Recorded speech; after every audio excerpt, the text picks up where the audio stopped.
Hi everyone, it's Nigel Giam here, the lead GP training program director for the St Mary's scheme, and we're continuing with our interviews of successful ST3s who've smashed the SCA. And I'm very, very happy to have Franny join us. As you can see, Oh, she's thank you, smiling, Nigel. and now that she's on Yeah. the other side, lovely to see Franny. And firstly, congratulations, well done. Oh, thank you so much. Thank Uh, you. I couldn't have done it without you, Nigel. Your support along the way was just oh, marvelous. oh, you're very, very kind, and it was lovely actually to have you on the masterclass and have our mentoring sessions. Do tell the audience a little bit about your background before we go Yeah. into the kind of top tips and how you've ended up in general practice training. Yeah, sure. So I'm from Trinidad and Tobago, and I was more in the surgical aspect back home, and then my husband decided to come across to specialize in his in cardiology, a fellowship. So he moved here, and then I did the exams, and I got into GP training. We thought GP training would have been good with the family Yeah. dynamics, the on-calls and stuff. So we went along that way. Yeah, absolutely. And it is once you get your CCT, Of but course. the journey there can be Yeah, very challenging. it And no can. more challenging can it be, when it comes to the exams and specifically, AKT. But now today we're talking about the SCA. Now I know you were close. You took it back in September, and it's always really a little bit demoralizing when you're in the 70s, just a few marks away, and you're kind of thinking, oh, what else can I do in order to get into the 80s, which is where you scored and scored really well with the most recent sitting. Mhm.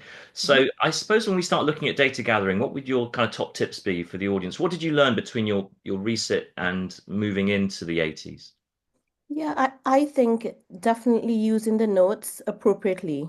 When you get the case, prime the case, Yes. have an idea as to what you're going to talk about, what you're going to ask. Yeah. I think that's something that you really have to like master Oh, yeah. because as soon as the case starts, things could just fly out your head more like, Yeah. you can get a bit wrapped up in the case, but Yeah. you still, if you have your points down with what you're going to ask, use the notes, refer to the notes that you already have. There's no need in asking things over if it's right there for you. So Exactly. use what you have, Yeah. and obviously the patient cues. Yeah, the cues are the king. So we talk about so much of this in a standardized exam that the simulators they will try and help, but they can only help to a Yeah. part, and cues are only really going to be given twice.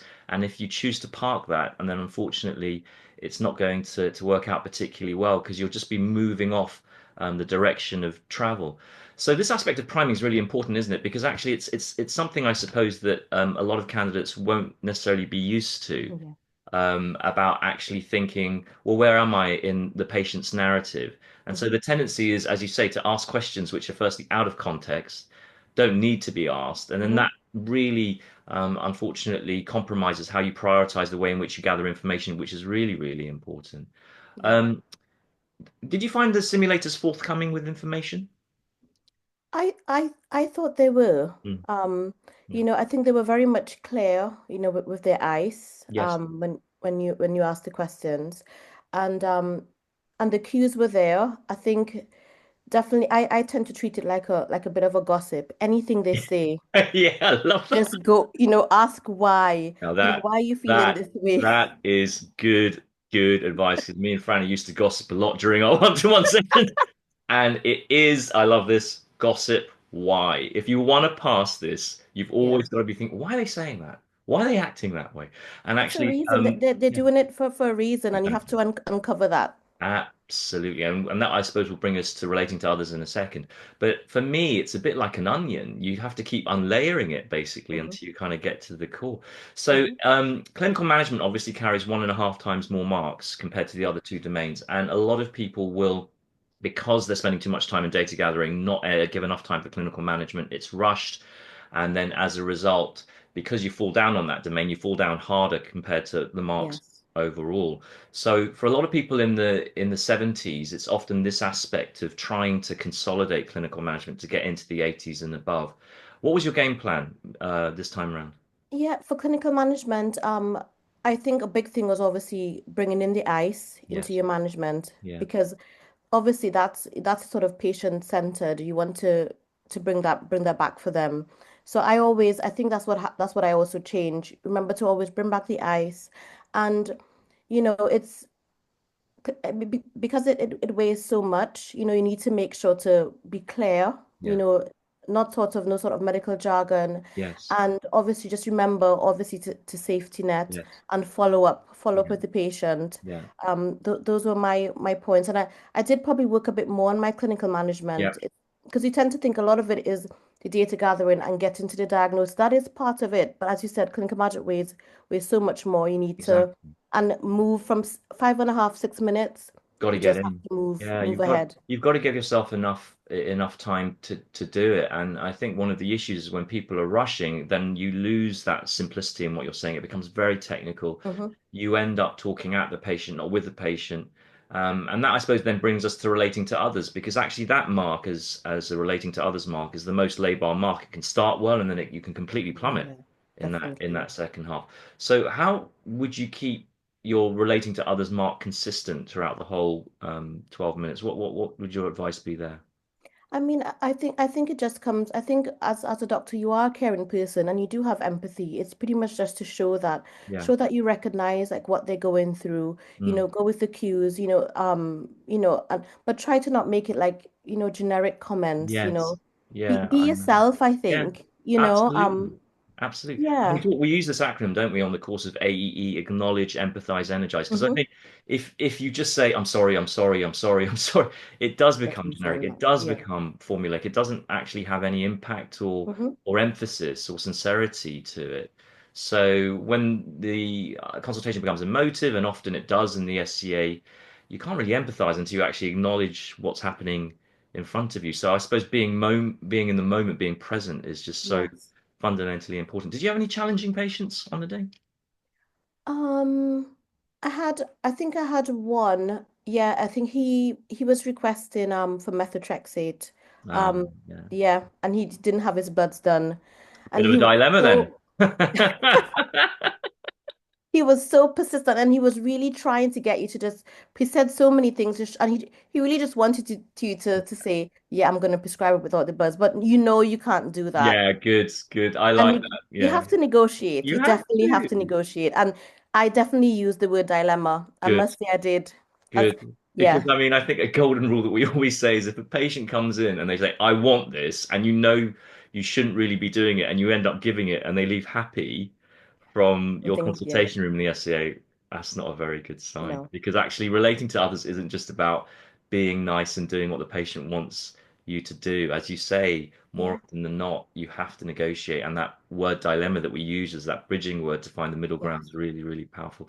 I'm so happy for you, Franny, because I Oh, know thank obviously you. it is really difficult when people face failure, maybe for the first time with these exams. Hmm. And I think the additional confounding challenges, which we did touch upon, is that actually it's quite difficult to study in the right way for this exam, Hmm. both in real life, because this isn't a typical real life, general practice surgery, but also sometimes there are quite a lot of mixed messages within study groups or even within trainers themselves. I mean, what was Yeah. your experience of that?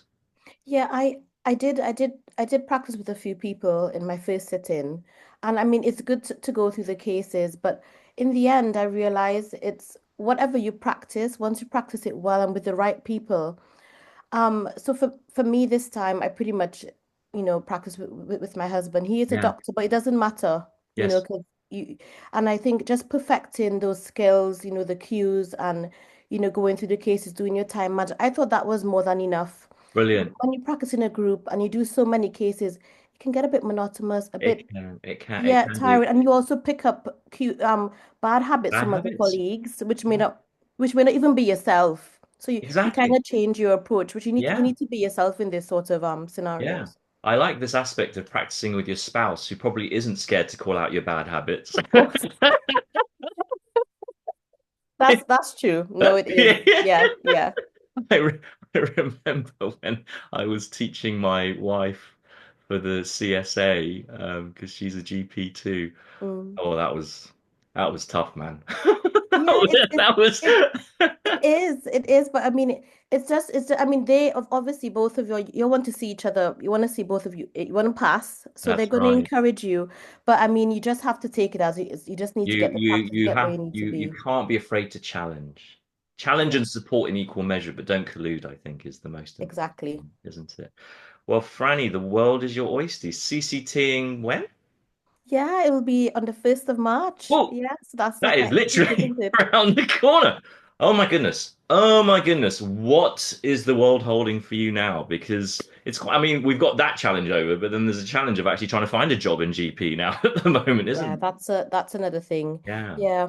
I'm just gonna so I'm pretty much just going with the flow. I know it doesn't sound like the right thing. I'm not very much because I think with me being an international medical graduate, we have all the visas, your Yeah. ILR and stuff to apply for. So that's what I'm doing at the moment, applying for my ILR. And then I'm probably just get some locum jobs out of hours and Yes. look for a salary job. Good. That's where I'm going. Well, that's good. You've got that flexibility, you've got that ownership.